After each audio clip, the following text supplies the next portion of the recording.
Asha returned to her village in the foothills of the Himalayas. She climbed the winding mountain path. Her heart ached. Her beloved grandmother had passed away. Her only living relative was gone.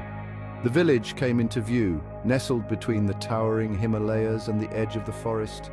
Smoke curled from chimneys, but a strange silence hung in the air. Asha, you've returned. It's good to see you again. But things have changed around here. It's not safe. Not anymore. Asha frowned, confused. What did he mean? Had something changed? The village had always been her sanctuary, her haven.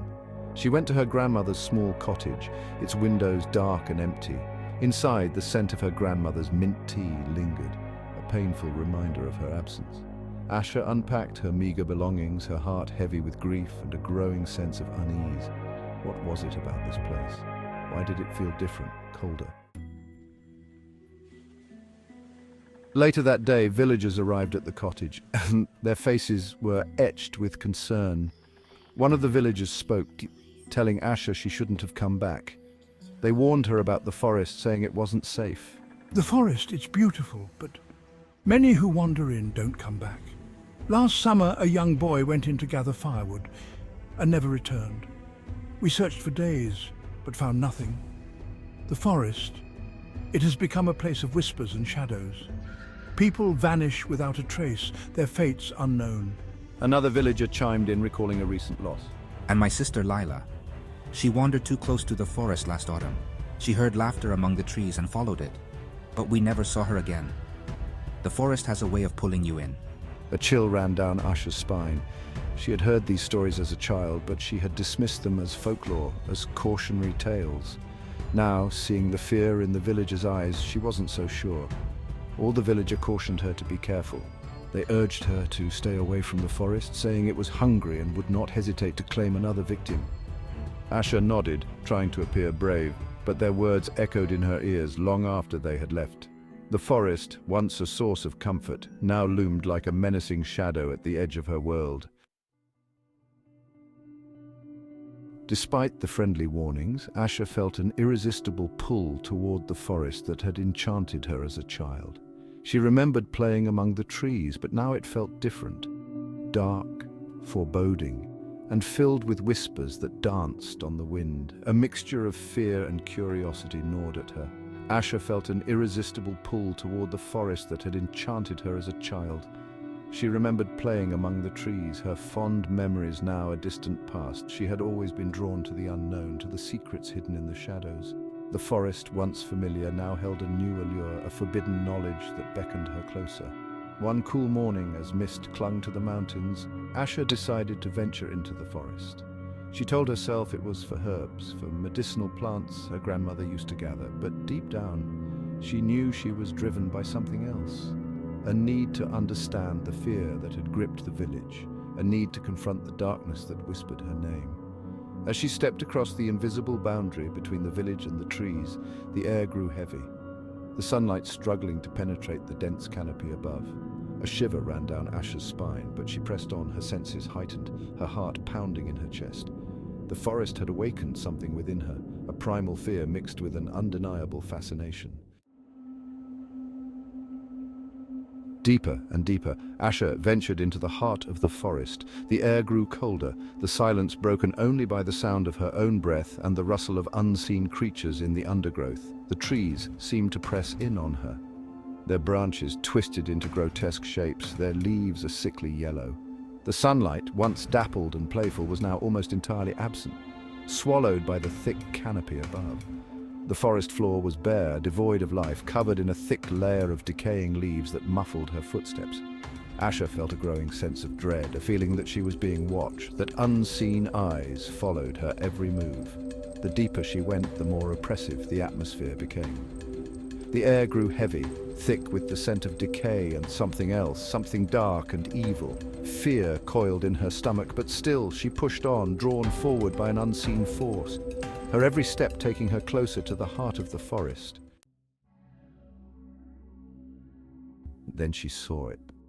In the center of a clearing, a giant tree stood, its gnarled branches reaching towards the sky like skeletal fingers.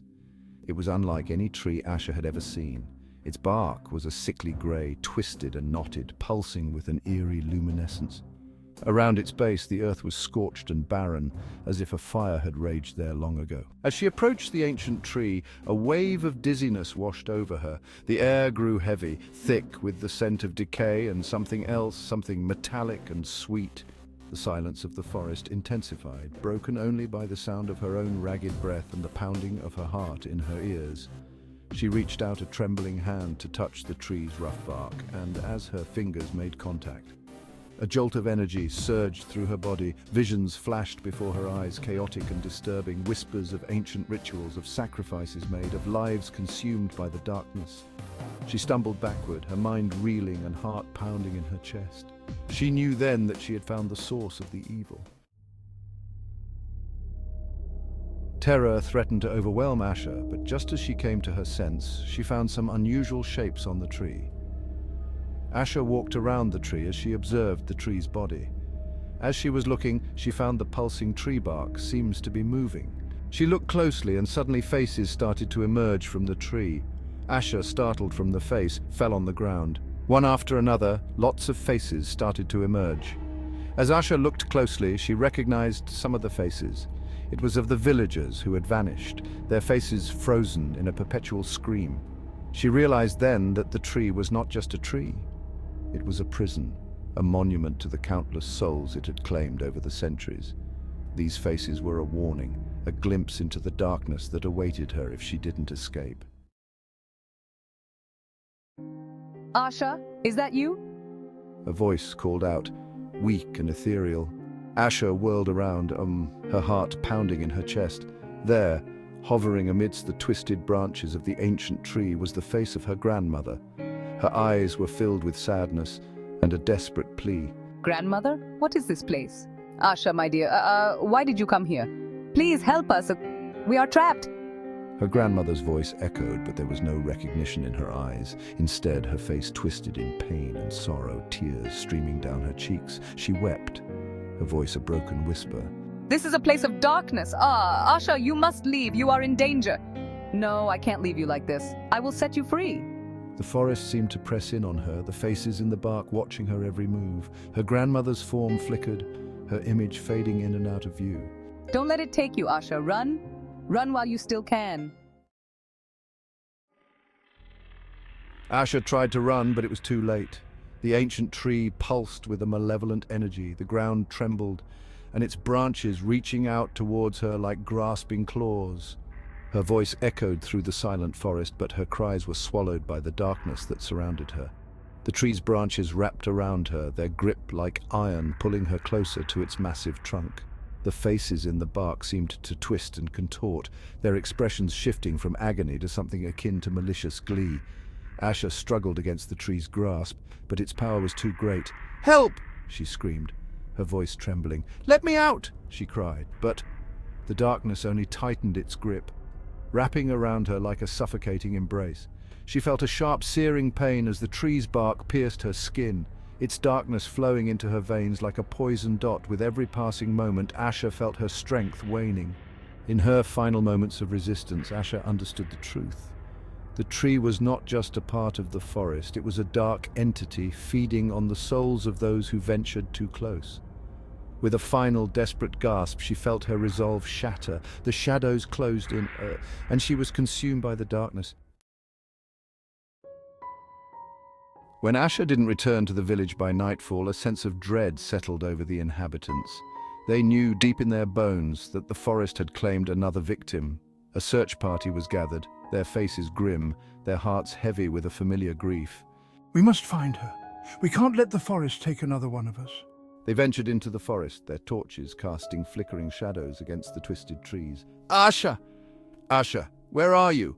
They called Asha's name, their voices echoing through the silent woods, but the forest offered no reply. The villagers searched through the night, their hope dwindling with each passing hour. The forest seemed to mock their efforts, its silence a constant reminder of the darkness that lurked within its depths. By daybreak, the search party returned to the village, defeated and empty-handed. They knew in their hearts that Asha was gone, lost to the same malevolent force that had claimed so many others. Life in the village continued, but a pall had been cast over their once peaceful existence. The forest, once a source of sustenance and solace, was now a constant reminder of their loss, their fear. Days turned into weeks, and the villagers whispered about Asha's disappearance. The villagers spoke of her story in hushed tones, their voices filled with a mixture of sadness and warning. They continued to warn newcomers, sharing stories of the forest with kindness. "It's beautiful," they would say, "but let's explore together just to be safe. Remember what happened before," they whispered. Years passed, seasons changed, but the whispering forest remained, and in the heart of the forest the giant tree stood silently. The villagers kept their distance, their fear a barrier stronger than any wall. The forest stood as a silent guardian of its secrets, its twisted trees bearing witness to the countless lives it had claimed, and its whispers still beckoning, waiting for the next curious soul to join its eternal embrace.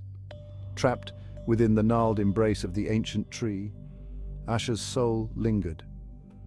Another face etched into its bark, another voice added to the chorus of whispers that haunted the wind.